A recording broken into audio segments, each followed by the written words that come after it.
چند جوان آمده بود یک ترجمه را که خلاص کردم، مرا میگه که مولوی صاحب امی اختلاف چیست؟ این سوالا و شبه های امی مشککین است، خب این را یاد بگیره که یا همیشه شما را فریب میده. برای ما گفت که امی اختلاف چیست؟ ما گفتم حرام. گفت رفع الیدین چیست؟ ما گفتم سنت. گفت به خاطر امی رفع الیدین اختلاف آمده. ما خب فهمیدم که آخو پرشدگی از جناح هست، از امو جنابا هست، میشناسم امی ملا را تقریبا. ما گفتم بیا در کنم، سوال از ما کردی؟ گفت بله. جوابی تو نگرفتی؟ گفت بله. ما گفتم یک سوال از ما شما میکنم، حالی شما بگوی که حرام از بین ببریم یا سنت از بین ببریم. اختلاف حرام، رفع الیدین سنت، کدامش از بین ببریم؟ یا بیچاره دیگه توقف کردن، چرا حالی خوب نه گفتن نمیتونستن که سنت از بین ببریم، باید چی میگفتن؟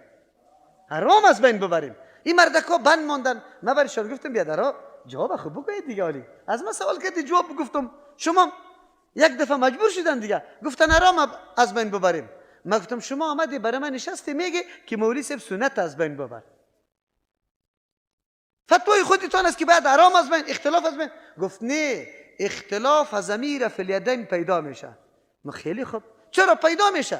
سوال کردم از پیشم چرا پیدا میشه؟ گفت مردم جاهل است نمیدانه. چقدر خوب. ما گفتم جوانکم که تو از ما میگی که مردم نادان است، برو به مو ملا که مردم نادان گذاشته، او را بگو که مردم دانا کنه.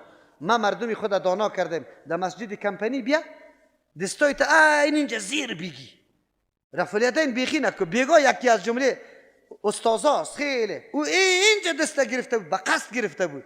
من میفهمیدم که هدف از دیگه چیز بود. و یک آمین بالجهر نگو. اگر کسی بری تو بد سعی کرد، من دست خود قطع میکنم. تو خب پیش ما آمده، تو پیش او ملا برو که مردم جاهل مانده، یک روزی حدیث نگفته. جوانا بیچاره الحمدلله آدمای هوشیار بود، گفت ما فهمیدیم مولوی صاحب اصلی گپ در کجا بوده. اون محرکین میگفتن آلی هم همی سر و صدا را میکنه، یا اختلاف انداخته کلگی حنفیست یک مذهب است، چرا دیگه مذهب باشه؟ این اختلاف همی کلگی حنفیت این کاری خوب است تنها در اینجا شوه، یعنی که در مرکز اسلام هم شوه، در مکه هم شوه. خیر تو که اونجا میری چرا یکسان نمیشی قطع از وا؟ اگر همی گپه، اگر واقعا تو اتحاد خوش داری، باز از پیشت خوش هستم. اگر تو راستی دفاع از سنت رسول الله میکنی، باز از پیشت گله ندارم. ولی بنابر تعصب چیسته؟ حسد و ضدیت است. یقین بالله اگر من بفهمم که تو واقعا محبت با سنت رسول الله داری، گپی تا بالکل میپذیرم. لیکن نیسته، سر من انتقاد بکنی اختلاف